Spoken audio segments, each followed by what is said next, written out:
Buenas noches, Enrique. Muchas gracias a ti y al canal por esta oportunidad nueva de seguir presentando nuestras propuestas. Para nosotros ha sido muy importante participar en estos debates precisamente para poder alcanzar nuestro mensaje a la población. Te lo comentaba también fuera de cámaras, hemos sido una de las organizaciones políticas que menos publicidad ha tenido en términos de franja electoral. De hecho, esto es algo que creo que hay que corregir en adelante. Pero bueno, estamos tratando de aprovechar todos los espacios posibles para insistir en nuestra propuesta, que hemos tratado que sea lo más concreta y aterrizada posible para el difícil contexto que nos va a tocar encarar a partir del 28 de julio, porque lamentablemente, aunque sea duro decirlo, vamos a seguir en un contexto de pandemia, un contexto de crisis económica que tenemos que encarar con mucha responsabilidad, ¿no es cierto?, y con los pies pues bien puestos sobre la tierra, ¿no? Verónica, vamos al grano con respecto a lo que va a ser esta semana, porque esta semana para los candidatos, particularmente en su caso y en otro pequeño grupo que va a pugnar aparentemente por las encuestas a la segunda vuelta, el tema va a ser de convencer a un bolsón de votantes que de repente hasta ahora no habían sido convencidos. Y entonces tenemos a un Johnny Lezcano en una punta no tremendamente cómoda para los tiempos que vivimos, parece que todo se ha achatado en términos de preferencias electorales. Pero hay, según Datum, 5 candidatos que pugnan por entrar a la segunda vuelta. Usted está dentro de ese grupo. Hay encuestas que le han dado mejores porcentajes. Datum le da 5.7, en fin. Pero el número que a mí me interesaba y que se lo comentaba era que el antivoto ha bajado de manera muy importante. Es decir, estamos hablando de un antivoto que usted tenía de 15%, que era relativamente alto, a 2%. Y estoy extendiendo un poquito, pero ya vamos. Hay un miedo en el Perú que es, o hay un anti muy fuerte que es el antifujimorismo, pero hay otro anti que es el antiizquierdismo. Y puede haber un porcentaje de electores que dicen, Verónica Mendoza es una mujer preparada, articulada, mujer además, coherente, pero es, por decirlo de alguna manera, muy roja. ¿Qué le dice usted a estos electores en esta última? Por eso he venido de verde. Ahí vemos. Sí. No, a ver, Enrique, nosotros a lo largo de la campaña en realidad, y creo que los debates nos han permitido posicionar un poquito más este mensaje, hemos tratado de ser muy concretos respecto de lo que proponemos, porque creo que la gente no está para promesas vanas ni floro barato, ¿no es cierto?, sino cosas concretas. Y nos hemos preocupado de que cada cosa que proponemos tenga su sustento técnico y económico. Y creo, modestias aparte, Enrique, que somos la organización que más claramente ha presentado, por ejemplo, su plan de reactivación de la economía. Hemos planteado cuánto va a costar y hemos planteado además de dónde vamos a sacar los recursos para hacerlo. Porque para feria de propuestas, los hemos escuchado a los candidatos en el debate, nosotros sí hemos planteado claramente cómo, por ejemplo, vamos a financiar nuestro plan Chamba para reactivar la economía y el empleo, que incluye, Enrique, hemos planteado nosotros un fondo de garantía de 30.000 millones de soles para dar crédito barato a las MIPES, ampliar a quienes pudieron acceder a Reactiva Perú 2 añitos más de periodo de gracia para que puedan seguir resistiendo, dar 2 bonos universales nacionales, agosto y septiembre, para las familias que más lo necesitan, para que puedan subsistir, pero para que eso también ayude a levantar la demanda. Tú sabes que sin demanda la economía no se va a reactivar. Un plan de empleo masivo temporal y el aumento de la inversión pública. Hemos dicho que ese plan inicial para resucitar la economía, en concreto, entre los 2 bonos universales nacionales y el plan de empleo masivo temporal, serán unos 17.000 millones de soles. Hemos dicho que vamos a usar responsablemente los ahorros fiscales que tenemos a disposición en estos momentos, que nos ha costado a todos los peruanos ahorrar. ¿Para qué, Enrique? ¿Para qué? ¿Para qué ahorra una familia? ¿Para momentos como Para momentos de emergencia, como se lo explico a la gente.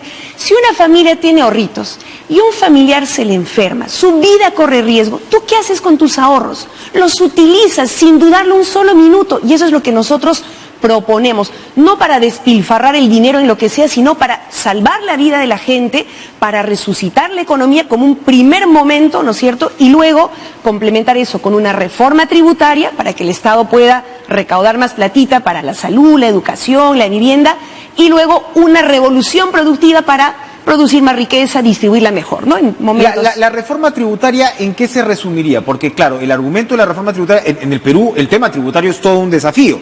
El próximo gobierno, Verónica, va a recibir una presión tributaria de 13%. Así es. Y para abajo, precisamente por todo lo que se está viviendo. Entonces, claro, efectivamente hay promesas que hay que mirar con lupa entre los candidatos porque no se va a poder financiar todo. Pero por el otro lado tienes la discusión de cómo, y es una dicotomía un tanto clásica ya en los últimos años, O amplías la base tributaria como meta, cobrándole más al informal, o como usted dice... Es que buscar hacer las dos cosas, pero siendo conscientes también de la crisis económica que estamos atravesando. Entonces vamos a tener que ir por partes, ¿no es cierto? En un primer momento sí creemos que hay condiciones, luego de este primer momento para resucitar la economía con el plan de reactivación, para revisar las millonarias exoneraciones tributarias que todos estos años el Estado peruano ha ido dando a grandes empresas. Efectivamente, 15.000 millones de soles es lo que en promedio la SUNAT ha dejado de recaudar por este concepto. ¿A quiénes? Bancos, mineras, universidades privadas con fines de lucro, grandes agroexportadoras, casinos y tragamonedas, Enrique. Entonces, por ejemplo, en el ámbito de la agroexportación, creo que el año pasado ya tomamos conciencia que 20 años de exoneraciones tributarias era un tiempo prudente para un sector, ¿no es cierto? ¿No les duele tanto a los agroexportadores el tema tributario como sí el régimen? El régimen laboral. ¿No? Bueno, o sea, entonces avancemos un poquito más en el tema tributario, que sectores como este, que ya están claramente consolidados, empiecen pues a tributar, ¿no es cierto? Entonces, revisemos de todas las exoneraciones tributarias que se están dando, cuáles todavía van a ser necesarias en este momento y cuáles ya pues hay que eliminar. ¿Cuánto más se piensa, digamos, recaudar en términos de PBI, de presión tributaria? ¿Cuánto podríamos incrementarnos si nos centramos en ese lado?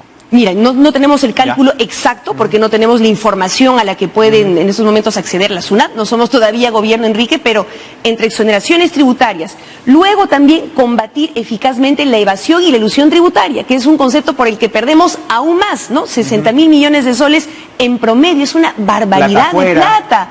Claro, pero también empresas, Enrique, que con leguleyadas recurren al Poder Judicial para no pagar lo que corresponde. Tú recordarás, Enrique, que se aprobó, ¿no es cierto?, una norma antielusión que la CONFIEP, lobby de por medio, impidió que se aplicara, se ha vuelto a poner sobre la mesa y hay que asegurar que se haga efectiva para que la SUNAT pueda cobrar lo que corresponde. Eso es lo que estamos planteando, Enrique. No nuevos tributos, ¿no es cierto?, ni quitarle o expropiarle su plata a tal o cual, sino cobrar... Sino con el tablero, digamos, de juego que tiene el Ejecutivo, ajustar, así digamos... es, cobrar lo que corresponde. Y finalmente, sí hemos planteado, Enrique, un único impuesto adicional, un impuesto a los multimillonarios del país. Y aquí quiero aclarar que no se trata de quitarle a la gente su platita, que aunque la mayoría, la verdad, ya agotó sus ahorros, ¿no es cierto?, sino a la gente que tiene fortunas acumuladas de más de 100 millones de dólares, que pongan el hombro también para salir de esa crisis, como lo han planteado multimillonarios de otros países, como lo ha recomendado Enrique, el Fondo Monetario Internacional, ¿no es cierto? Entonces a nosotros nos dicen chavistas, pero resulta que quienes están apoyando nuestras propuestas son el Fondo Monetario Internacional, que le ha dicho al Estado peruano, usa tus ahorritos fiscales para salir de la crisis, implementen impuesto a las grandes fortunas para poder recaudar más.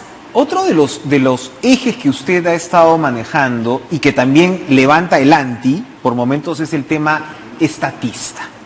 Desde el anti usted dice, no, es redimensionar el espacio público, darle la importancia que se merece. Pero, por ejemplo, hace algunos días los periodistas de TV Perú participábamos en un taller organizado por el CIES y la experta en ese caso decía que su propuesta de nacionalización del oxígeno era inviable.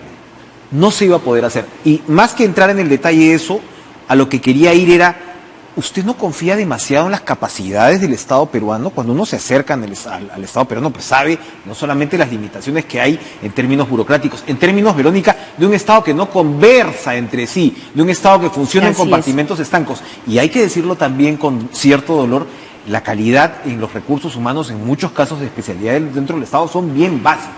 ¿No confía demasiado Verónica Mendoza en la capacidad del Estado peruano? A ver, ahí diferenciemos dos cosas, ¿no? Una es la necesidad de efectivamente reformar el Estado para hacerlo más eficiente, como bien planteas tú, propiciar un diálogo entre los distintos sectores, niveles, ¿no? Central, regional y local.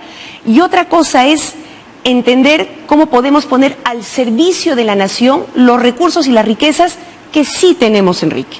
Quiero tomar el ejemplo del gas. Nosotros hemos hablado de la necesidad de nacionalizar el gas. ¿Qué significa eso? Significa que podemos, en una alianza con el sector privado, seguir extrayendo el gas, ¿no es cierto? Que el sector privado extraiga y distribuye el gas, pero es el Estado el que en representación de los peruanos decide qué se hace con ese gas. Y nuestra decisión, y a quien he consultado están todos de acuerdo, es que ese gas prioritariamente se destine al consumo nacional, a la masificación, para que la gente pueda tener gas barato en sus casas, para el transporte público, para tener una fuente de energía más limpia, más barata, para la industria nacional. Así de simple y sencillo. ¿Eso implicaría expropiaciones? No, te lo acabo de comentar. No implica expropiación necesariamente. Podemos con el puede sector seguir en alianza con el privado, entonces... Perfecto. El privado sigue ganando también sus utilidades, pero ese gas se queda aquí. No te lo llevas a México, a Japón, a Europa, lo consumimos los peruanos. ¿Por qué, Enrique? Porque las familias ya no dan más de un balón que en plena pandemia ha subido a 50, 55 soles. De acuerdo, Verónica, pero una cosa es el consumo que los peruanos tienen derecho a tener efectivamente y una masificación que no ha llegado efectivamente, pero otra cosa es confiar en la capacidad empresarial del Estado, que es otro de los cuestionamientos que se le hace a su plataforma. ¿El Estado está muy por debajo de la capacidad empresarial que podría tener según su perspectiva? A ver, para seguir con el ejemplo del gas. Sí. Mira, yo soy de Cusco, de donde no solamente se extrae el gas de Camisea desde hace 15 años y se lo llevan por un tubo por nuestras narices y los cusqueños ni una sola gota de ese gas nos ha beneficiado, como ninguna de las regiones del sur. Hace cerca de 10 años que nos vienen anunciando cada año la licitación, ¿no es cierto?, de la masificación en 7 regiones, convocando al sector privado. Cada año la licitación se cae, Enrique, cada año, por confiar exclusivamente en el sector privado. ¿Por qué? Porque no hay un Estado que ciertamente hay que fortalecer y modernizar, pero que pueda conducir, planificar. ¿Qué estamos planteando nosotros en esta materia, por ejemplo? Tener una autoridad nacional de masificación del gas, que no licite, ¿no es cierto?, la masificación por puchos, ¿no?, de manera arbitraria, desordenada y desarticulada, sino que planifique bien eso, convoque al sector privado, donde corresponda, donde no le sea rentable al sector privado necesariamente, el Estado también pueda intervenir, invertir para llevar gas a las zonas más alejadas, que es donde precisamente más se lo necesita, Enrique. Eso se ha hecho en Colombia, donde el 70% de las familias tienen una conexión de gas en sus casas, con participación del Estado. Eso te demuestra que sí es posible. No estamos nosotros en el afán de pelearnos con el sector privado, no somos anti-inversión, como se ha dicho. No, lo que queremos más bien es facilitar las inversiones poniendo orden, planificando, poniendo reglas de juego claras, que no ha habido, Enrique, perdóname, termino con esta idea. ¿Por qué? Porque los gobiernos precedentes han preferido mantener el caos. ¿Por qué, Enrique? Porque en medio del caos se impone el que más billete tiene, el que paga la coima, ¿no es cierto?, el que arregla bajo la mesa con el funcionario de turno. Pero si tú planificas, estableces un orden de prioridades, reglas de juego claras, las cosas funcionan mejor y le vas poniendo un freno a la corrupción. Usted me está hablando de gestión, Verónica, y muchos... También. Es una gestión del Estado. Y muchos ciudadanos pueden decir, ya no nos remontemos más atrás, pero un ejemplo de una gestión que no fue muy buena desde la izquierda fue la de Susana Villarán. ¿Cómo se va a diferenciar, por ejemplo, Juntos por el Perú a la hora de llegar al gobierno? ¿Quién es su contingente de gestores que van a poner en práctica todo lo que usted me está diciendo, que suena muy lógico, pero también es súper ambicioso frente a los estándares de nuestro Estado? Mira, dos cosas. Primero, que en Juntos por el Perú sí tenemos equipo, a diferencia de otros partidos. Hemos sido, si no me equivoco, o a lo mejor corrígeme tú, Enrique, por favor, la única organización política que ha presentado un equipo de gobierno. Yo he estado con la jefa de plan de gobierno, que es Anaí Durán, socióloga, doctora en sociología. Así es que ha sido jefa de plan de gobierno. Además, estamos muy orgullosos de que una mujer haya presidido el equipo de gobierno. Pedro Franque, economista, que tiene también experiencia en gestión pública. Oscar Dancourt, que ha sido presidente del Banco Central de Reserva, con una de las gestiones, ¿no es cierto?, más eficientes y reconocidas a nivel O sea, Dancourt nos va a garantizar que la macroeconomía no se va a patear. Tranquilos, vamos a mantener la inflación baja, el dólar estable, todo va a funcionar bien. En fin, un equipo con el que vengo trabajando, además, Enrique, desde hace varios años, ¿no? Por supuesto, hemos convocado nuevos y jóvenes profesionales, pero hay un equipo con el que venimos trabajando hace años. Y lo otro, Enrique, es que es necesario también mejorar la calidad, y para eso hay que mejorar el reconocimiento y la remuneración de los servidores públicos. Y te digo esto porque tengo ahorita en la mente una enfermera que se me acercó en Chincha hace un par de días, que me decía: yo trabajo hace 12 años como enfermera para el Estado y estoy en CAS, ¿no es cierto? Y me contó de varios casos de colegas suyas que ni siquiera están en CAS, sino con locación de servicios, que no tienen ninguna estabilidad, de personal de salud al que le deben sus remuneraciones del año pasado, Enrique, personal que está en primera línea. Entonces, si tú quieres un Estado eficiente, también tienes que tratar dignamente a tu gente, a tus trabajadores. De acuerdo, pero una eliminación del CAS como la que estamos viendo ahora, y al mismo tiempo congelar la ley Servir, como estamos hace 7 años con la ley Servir congelada, ¿no nos va a llevar también a más desorden? Porque lo que se señala es que la consecuencia precisamente de la eliminación abrupta del CAS va a ser que recibo por honorarios, pues otra vez. Pero Enrique, lo que se ha aprobado no es una eliminación abrupta, sino progresiva del régimen CAS, ¿no es cierto? Y yo sí creo que es perfectamente compatible una gestión eficiente, ¿no es cierto?, pensando en el ciudadano, en el servicio que se le da, al mismo tiempo que le das un mínimo de dignidad a tus trabajadores. ¿Va a reforzar Servir? Mira, como le digo, 7 años que no se mueve, ninguna institución ha terminado Servir, 5 apenas están en fase, Por lo mismo que tú has planteado, yo creo que sí amerita una revisión. O sea, por algo no se ha podido implementar, ¿no es cierto? Hay que hacer los ajustes correspondientes. Combinando, por supuesto, meritocracia, tiene que haber evaluación permanente, concurso público, transparente, menos amiguismo y nombramiento a dedo, en eso sí yo creo muy firmemente. El Estado no es para que sea agencia de empleo de tu partido.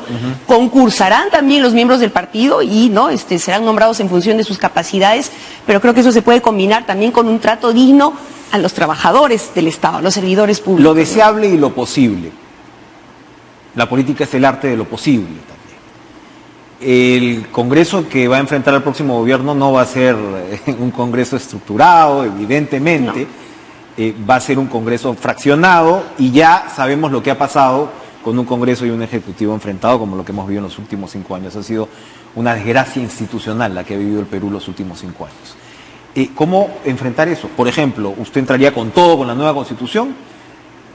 ¿Armaría primero un pacto de gobernabilidad? ¿Cuál sería el orden de prioridades, Verónica Mendoza, frente a ese Congreso?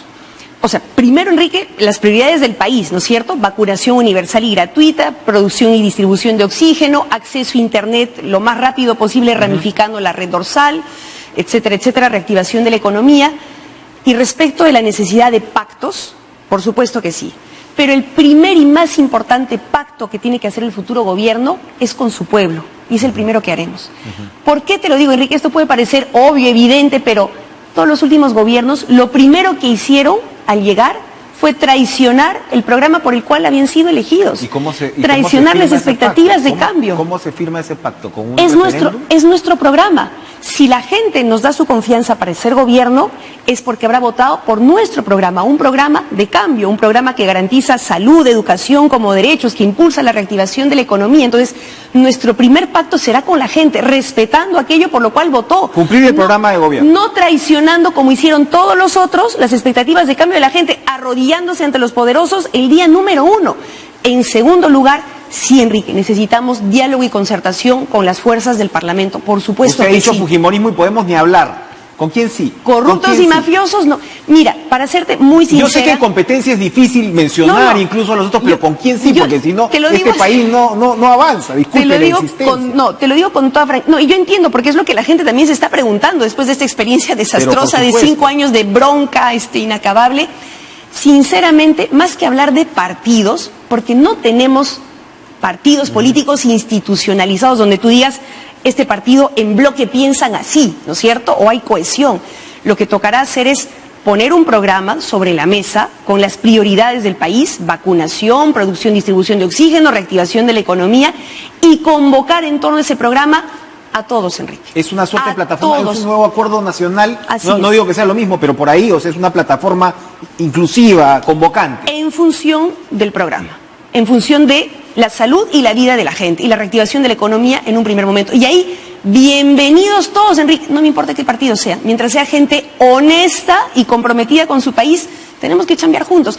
Alguien que te diga, yo, porque soy bien bacán, porque mi partido es lo máximo, solito voy a resolver los problemas del país, es una burda mentira. Esta es la peor crisis sanitaria, económica de los últimos años. Necesitamos sumar fuerzas. Vamos, Mendoza, la dejé con esta pregunta. Esta necesidad de pactos ineludibles que tiene el Perú y que se merece el Perú, de pactos bien entendidos. No estamos hablando acá de las repartijas, que eso es parte de nuestra digamos, perversión política en los últimos años. Lo que debería ser el consenso fue distorsionado. ¿Ese pacto se traduciría en un acuerdo de gobierno? ¿Podría traducirse en un acuerdo de gobierno? ¿Hasta dónde se podría dar eso? A ver, aclaremos con quiénes y para qué, Ya, ¿no? por eso. Porque por lo general, como dices tú, Enrique, cuando se habla de un gran acuerdo, un CONFIEP, los grupos de poder poniéndose de acuerdo o sometiendo al gobierno de turno. Yo no estoy hablando de eso, por si acaso. Como te dije hace un momento, primer y más importante pacto con la gente, cumpliendo lo que le hemos ofrecido, ¿no es cierto? Segundo, convocando a todos los sectores políticos, empresariales, honestos. Esa es mi condición, ¿no es cierto? Y que pongan por delante la salud y la vida de la gente. O sea, si alguien me va a venir a decir a mí, ¿sabes qué? Voy a hacer un pacto contigo, pero quiero que la salud siga siendo un negocio y no quiero que se tome el control de la producción y distribución de oxígeno para salvar la vida de la gente. Bueno, Hasta ahí entonces, nomás, ya. hasta ahí nomás. Es que los últimos gobernantes han agachado la cabeza, se han arrodillado ante los poderosos. Y precisamente es tiempo de cambiar eso. En democracia quien manda es el pueblo y hay que respetar la voluntad popular. Y quiero responder también a tu pregunta anterior sobre la necesidad de una nueva constitución, de un nuevo pacto social. Yo sigo insistiendo en esto porque la gente lo demanda, Enrique, porque la crisis en la que estamos nos ha demostrado que no podemos seguir con las mismas reglas de juego, que también necesitamos repensar los valores que nos guían como nación. Vamos a seguir con el sálvese quien pueda, métele codazo al de lado para tú salvar tu vida, el lucro por delante, la ganancia por delante, o vamos a construir un nuevo pacto social que diga la vida por delante, el bien común por delante, el orden, la planificación. Eso es lo que creemos que debería incluir un nuevo pacto social, pero nuestra propuesta es, en todo caso, convocar a un referéndum constituyente, que sea el pueblo soberano el que decida si quiere o no una nueva constitución. No tiene por qué decidirlo la CONFIEP, los grandes poderes, no, el pueblo. Así es la democracia, ¿no es cierto? En democracia, ¿quién manda? El pueblo. En el momento de estar, digamos, montada, trepada en el caballo, en la silla presidencial, como se quiera decir, ¿cómo va a enfrentar las tendencias, lo que se dice que son las tendencias centrífugas de la izquierda? Las tendencias de la izquierda a dispersarse. Usted peleó por inscribir su partido, seguimos ese proceso, no se logró y ahora está en esta coalición, en Juntos por el Perú, que es una alianza. ¿Usted está segura que va a mantener amarrado a su sector? A ver, primero, mi organización política ya presentó las firmas para poder inscribirse. El jurado está revisando y esperamos en las próximas semanas o meses tener esa inscripción, que nada tiene que ver con el hecho de que convoquemos, articulemos, sumemos fuerzas. Es lo que siempre nos hemos planteado y en Juntos por el Perú hemos hecho un gran esfuerzo para sumar fuerzas con distintas organizaciones políticas, sociales, sindicales, colectivos de jóvenes, Nada de tiene mujeres. que ver con ganar o no la presidencia ahora también. Es decir, usted va a seguir al frente de su organización. Claro, es un acuerdo además, Enrique, no. que tú eres testigo, hemos venido construyendo mucho antes, ¿no? En la elección de enero 2020, en las elecciones locales y regionales anteriores, porque entendemos, o sea, nosotros estamos en política no para un carguito, sino para cambiar el país. Y para cambiar el país no basta un partido, un colectivo, necesitamos sumar fuerzas y en ese esfuerzo hemos estado y es lo que hemos consolidado en Juntos por el Perú. Mira, podremos tener matices, diferencias, pero todos hemos suscrito un programa de cambio y todos lo defendemos con la misma pasión y coherencia. No como en otros partidos donde el candidato presidencial dice una cosa y sus candidatos al Congreso dicen otra cosa, donde su plan de gobierno dice una cosa y el candidato dice otra cosa, ¿no es cierto? Como el impuesto a las grandes fortunas. El plan de gobierno del señor Lezcano dice impuesto a las grandes fortunas. Yo dije, excelente, una coincidencia, pero cuando le preguntan al señor Lezcano, él dice que no. En Juntos por el Perú hay coherencia entre lo que dice nuestro plan de gobierno, lo que dice la candidatura presidencial y lo que dice el equipo en su conjunto.